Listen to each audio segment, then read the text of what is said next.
Let me challenge you right now. What if the exhaustion you feel isn't from doing too much, but from carrying wounds you never admitted existed? What if the calm you show the world is just silence learned from being emotionally unseen? I'm not asking about what happened to you. I'm asking what didn't. Who held you when you needed comfort? Who listened when you didn't have the words? And if no one did, why are you still punishing yourself for adapting? This is not a story for the broken. It's for the buried. And the question is simple. Are you brave enough to excavate yourself?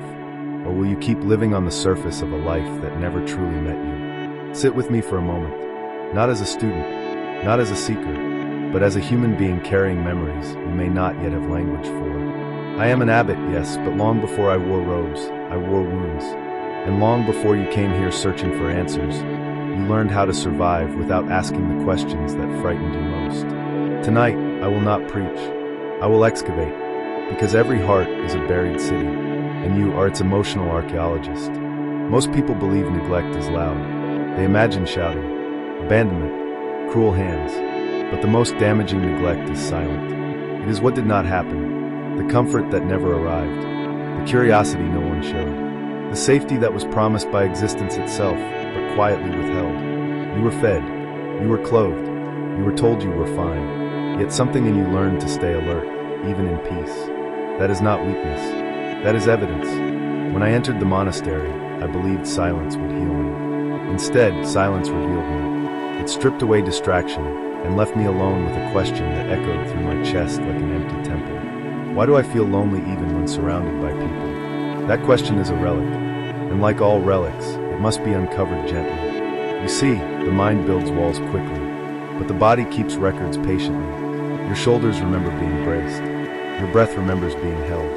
Your heart remembers learning that asking for too much love meant risking too much loss. Neglect does not announce itself. It teaches you to be low maintenance. It praises your independence. It rewards your silence. Until one day, you are applauded for surviving and starving at the same time. When I guide young monks, I tell them, do not meditate to escape your pain. Meditate to meet it, because buried pain does not decay. It crystallizes, and the crystals cut from the inside. You have likely mistaken this pain for personality. I'm just guarded. I don't need much. I function better alone. These are not truths. They are adaptations, and adaptations are brilliant until they are no longer necessary. An archaeologist does not judge ruins for collapsing. He studies the conditions that cause the collapse. So let us study you without shame.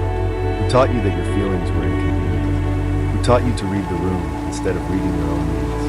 Who rewarded you for being strong instead of being honest? Do not rush to blame. This excavation is not about anger. It is about clarity, because clarity is the beginning of compassion.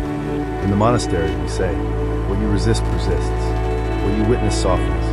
The moment you stop fighting your inner child and begin listening, the earth loosens. You will find moments you forgot, needs you minimized, dreams you folded small so they would fit in spaces that never deserved them. And you may grieve. Good. Grief is not weakness. Grief is the sound of truth being acknowledged at last. I have seen hardened men weep like children when they realized this. It was never that they were too much. It was that they were not men. Here is the sacred word. You do not heal by becoming someone new. You heal by becoming someone safe. Safe enough to feel without collapsing. Safe enough to need without apologizing. Safe enough to rest without earning it. As an abbot, my role is not to give answers. It is to remind you of what you already carry. Within you is the capacity to reparent yourself, to offer presence where there was absence, to build rituals of care where chaos once ruled. And every time you choose softness over self-punishment, every time you choose boundaries over silence, every time you choose truth over numbness, you uncover another artifact, not of pain, but of resilience. Remember this, you are not broken, you are buried, and buried things are not dead. They are waiting for patience, waiting for tenderness, waiting for someone brave enough to dig, not to destroy, but to understand. If you leave here with nothing else, carry this. Healing is not a destination. It is a relationship. And tonight, you have taken the first step toward meeting yourself. Without armor, sit with that. The excavation has begun.